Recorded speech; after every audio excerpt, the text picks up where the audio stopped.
சென்னை பெருங்களத்தூர் 30 வயது டாக்டர் ஜோதீஸ்வரி மருத்துவக் கல்லூரியில் தங்கப்பதக்கம் பெற்று திகழ்ந்தவர்.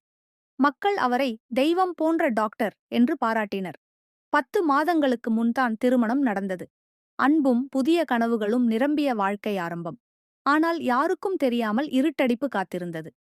கணவர் யோதீஸ்வரன் வெளியில் நல்ல மனிதர் போல தோன்றினாலும் உள்ளே முழுக்க அழுகிய வாழ்க்கை. கஞ்சா பழக்கம், டேட்டிங் ஆப்களில் 30க்கும் மேற்பட்ட பெண்களுடன் தொடர்பு, மனைவியை மதிக்காத அன்பே இல்லாத வாழ்க்கை. ஒரு நாள் ஜோதீஸ்வரி அவரது லேப்டாப்பை திறந்தபோது அனைத்தும் வெளிச்சத்துக்கு வந்தது. அந்த அதிர்ச்சி, அந்த வேதனை அவரின் உள்ளத்தையே கிழித்தெறிந்தது. ஆகஸ்ட் 15 சுதந்திர தினம். அந்த நாளில் எல்லோரும் நாட்டின் சுதந்திரத்தை கொண்டாடினார்கள். ஆனால் ஜோதீஸ்வரி மட்டும் தனது வாழ்க்கை சிறையில் அடைந்ததாக உணர்ந்தார். அக்காவின் வீட்டின் 12வது மாடிக்கு சென்றார். சில நொடிகள் ஜன்னலின் அருகே நின்றார். கண்களில் கண்ணீர் வழிந்தது. கைகளில் ஒரு தற்கொலைக் கடிதம். மனிதாபிமானம் இல்லாத வாழ்க்கை, எனக்கு தாங்க முடியவில்லை என்று எழுதிவிட்டு ஒரு பறவையைப் போல காற்றில் பறந்துவிட்டார்.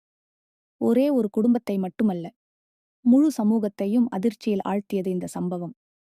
ஒரு கேள்வி நம்மை விட்டு போகவில்லை. படிப்பு இருந்தாலும், சாதனை இருந்தாலும், அன்பும் மதிப்பும் இல்லாத வாழ்க்கை எதற்காக? இதுதான் உண்மை. ஒரு மருத்துவ தேவதை உயிரை மாய்த்து கொண்ட கதை.